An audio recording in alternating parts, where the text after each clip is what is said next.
Bismillahirrahmanirrahim. Assalamualaikum warahmatullahi wabarakatuh. Selamat berjumpa kembali bersama saya, Reti Handayani.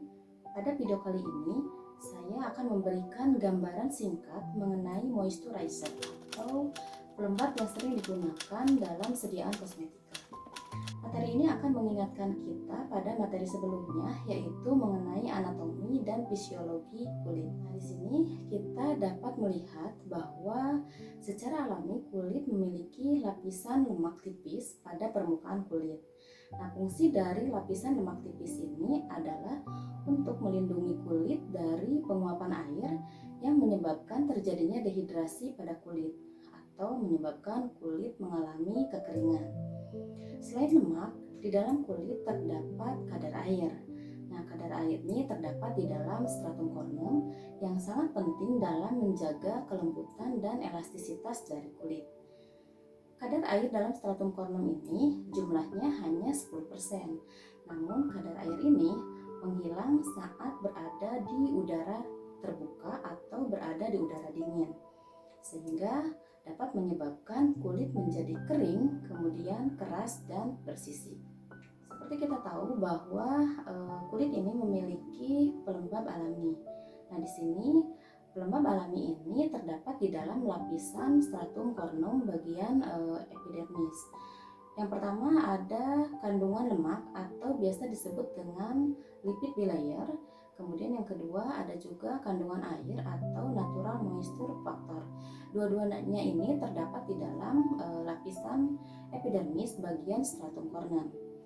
Kemudian kedua pelembab alami ini sering hilang karena beberapa faktor, misalnya penggunaan deterjen akan menghilangkan kadar lemak pada kulit, sedangkan lingkungan udara yang dingin akan menyebabkan air di dalam kulit ini menjadi menghilang atau berkurang kadarnya.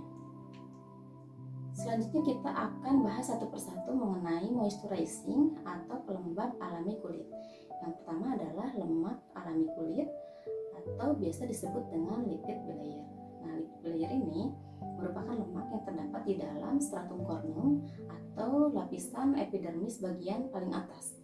Terdiri dari 3 komponen utama, diantaranya ada kolesterol, kemudian ada ceramid dan fatty acid. Lipid bilayer ini akan hilang karena beberapa faktor, salah satunya adalah ketika kita mandi menggunakan sabun atau deterjen.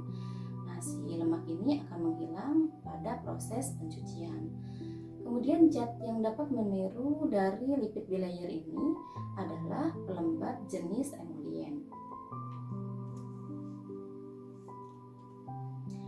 Kemudian yang kedua, kadar air alami dari kulit atau biasa disebut dengan istilah NMF atau natural moisture factor. Nah, ini juga sama terdapat pada lapisan epidermis bagian stratum corneum dan bersifat dapat menarik air atau humektan. Fungsi dari NMF ini adalah mempertahankan agar si kulit memiliki kadar air yang cukup. Nah, di sini kandungan air yang kurang akan menyebabkan sulitnya desquamasi atau terjadinya proses keratinisasi atau proses pengelupasan dari stratum corneum, sehingga menyebabkan kulit menjadi kering, kemudian bersisik dan tidak bercahaya, dan nantinya akan menyebabkan terjadinya proses penuaan. Kemudian kita lihat bahwa ada beberapa faktor yang dapat menyebabkan hilangnya air dari lapisan kulit. Yang pertama tadi sudah saya sebutkan, ada deterjen, kemudian ada juga udara dingin. Udara dingin akan menyebabkan kadar air menjadi berkurang. Kemudian ada juga beberapa eksipien yang ditambahkan di dalam sediaan kosmetik, diantaranya adalah sodium lauryl sulfat. Kemudian ada juga sinar matahari dan lain-lain. Oleh karena itu, penggunaan pelembab atau moisturizing sangat penting untuk menggantikan kadar lemak atau kadar air yang hilang dalam kulit akibat faktor-faktor tersebut. Sekarang kita bahas yang pertama adalah humektan. Nah, humektan ini melembabkan kulit dengan cara menarik air yang ada di udara. Namun, jika di udara tidak cukup memiliki kelembaban, maka dapat menarik air dari lapisan kulit yang paling dalam. Nah, di sini molekul tersebut atau air yang ditarik tersebut akan disimpan di permukaan kulit sehingga dapat meningkatkan kadar air di dalam stratum corneum. Selanjutnya, karena sifatnya higroskopik, maka pada humektan hidrogen dapat berikatan dengan molekul air sehingga membuat kulit lebih lembab. Kulit yang memiliki kelembaban yang cukup dapat mempengaruhi sifat fisikokimia dari bahan obat dan pelepasan obat dari basis sehingga sangat berpengaruh terhadap efektivitas dari obat yang diberikan. Selanjutnya kita lihat fungsi dari humektan. Selain dapat menjaga kelembaban kulit, juga dapat meningkatkan elastisitas dan mengurangi kekeringan dari kulit. Humektan ini biasanya ditambahkan ke dalam formulasi sediaan kosmetik, contohnya pada lotion, kemudian pada sediaan kondisioner, pembersih wajah, kemudian ada juga pada lip balm dan krim mata. Untuk menghindari terjadinya TWL atau transepidermal water loss, maka sebaiknya humektan ini bisa dikombinasikan baik dengan emolien maupun dengan oklusi, sehingga dapat mencegah terjadi kehilangan air dan dapat meningkatkan hidrasi lapisan epidermis. Nah, di sini TWL ini merupakan proses menguapnya air dari lapisan epidermis kulit terjadi karena udara dingin, kemudian polusi sinar matahari baik ultraviolet A maupun ultraviolet B, kemudian alkohol, stres, dan kelelahan.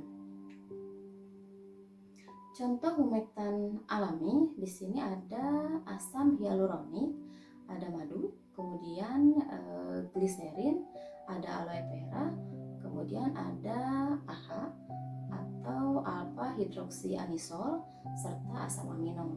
Nah, kemudian untuk sintetik di sini ada juga gliserin. Jadi gliserin ini bisa masuk ke dalam contoh humektan alami atau contoh humektan sintetik. Kemudian selain gliserin ada juga sorbitol, butilen glikol, dan propilen glikol. Nah, yang sering digunakan dalam formulasi kosmetik biasanya penggunaan dari gliserin atau propilen glikol. Baik, yang kedua contoh dari moisturizing atau pelembab adalah emolien. Kemudian kita lihat bagaimana cara kerja dari emolien untuk melembabkan kulit. Di sini dapat dilihat bahwa emolien dapat melembabkan kulit dengan cara mengisi bagian sel kulit yang kosong sehingga dapat menjadi penghalang dan mengurangi penguapan molekul air pada stratum corneum. Emolien dapat menghaluskan kulit yang kering dan bersisik karena emolien ini umumnya berbahan dasar oil. Nah, jadi dalam aplikasinya sangat cocok digunakan untuk mereka yang memiliki kulit yang kering. Selain untuk kulit yang kering, emolien juga sangat baik digunakan saat udara kering atau saat udara dingin. Hal ini karena tekstur dari emolien yang padat dan oil base. Berbeda dengan humektan, emolien justru tidak dapat berikatan dengan air. Walaupun memiliki sifat higroskopik dan dapat menyerap air, namun emolien di sini memiliki efek sting sehingga cocok digunakan untuk anak-anak.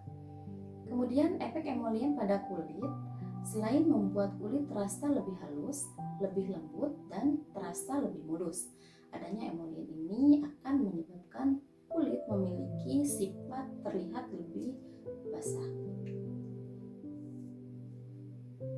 Nah, emolien ini umumnya mengandung beberapa gugus hidrofilik seperti amina atau NH3, contohnya ada urea dan asam amino.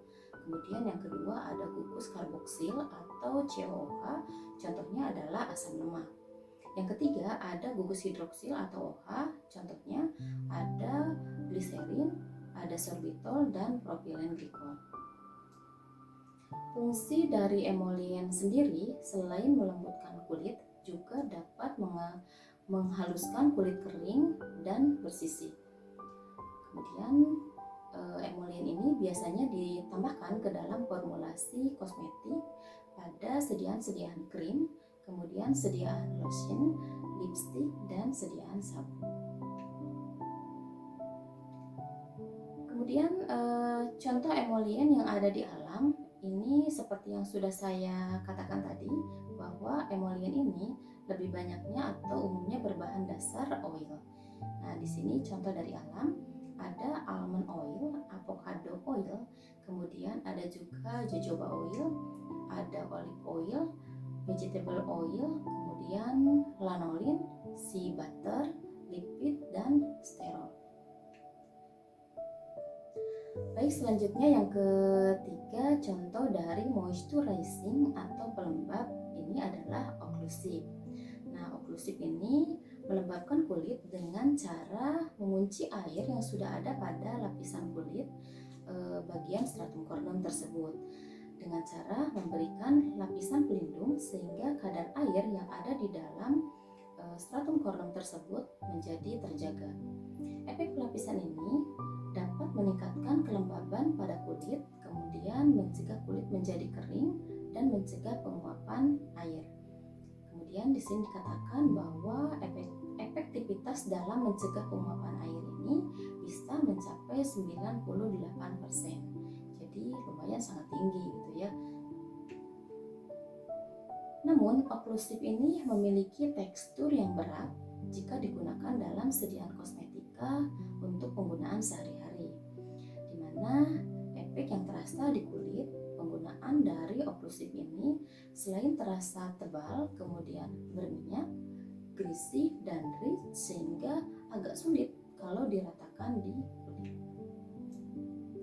Kemudian contoh dari oklusif ini diantaranya adalah ada wax, kemudian ada juga jojoba oil. Sama jojoba oil ini bisa digunakan sebagai oklusif sekaligus bisa digunakan sebagai emollient. Kemudian ada juga lanolin, ada ceramide yang hampir sama dengan lipid bilayer gitu ya, kandungan dari lipid bilayer salah satunya adalah ceramide.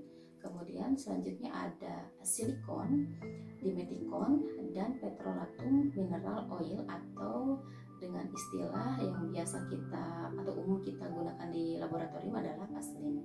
Kemudian bagaimana cara memilih pelembab yang dapat kita gunakan sehari-hari, khususnya untuk mereka yang memiliki kulit berminyak sebaiknya dipilih humectant dan emollient. Sedangkan untuk mereka yang memiliki kulit kering bisa digunakan emollient dan oklusif. Nah, di sini selain memberikan kelembaban juga dapat membantu lock hidrasi. Lantas bagaimana cara pemakaian moisturizing ini? Kita lihat untuk pagi-pagi sebaiknya kita menggunakan humectant dan emollient, sedangkan untuk malam hari yang digunakan adalah emollient dan oklusif. Baiklah, materi mengenai moisturizing kali ini dicukupkan sekian. Terima kasih telah melihat video ini, semoga bermanfaat. Sampai bertemu kembali dengan materi yang lainnya. Terima kasih. Wassalamualaikum warahmatullahi wabarakatuh.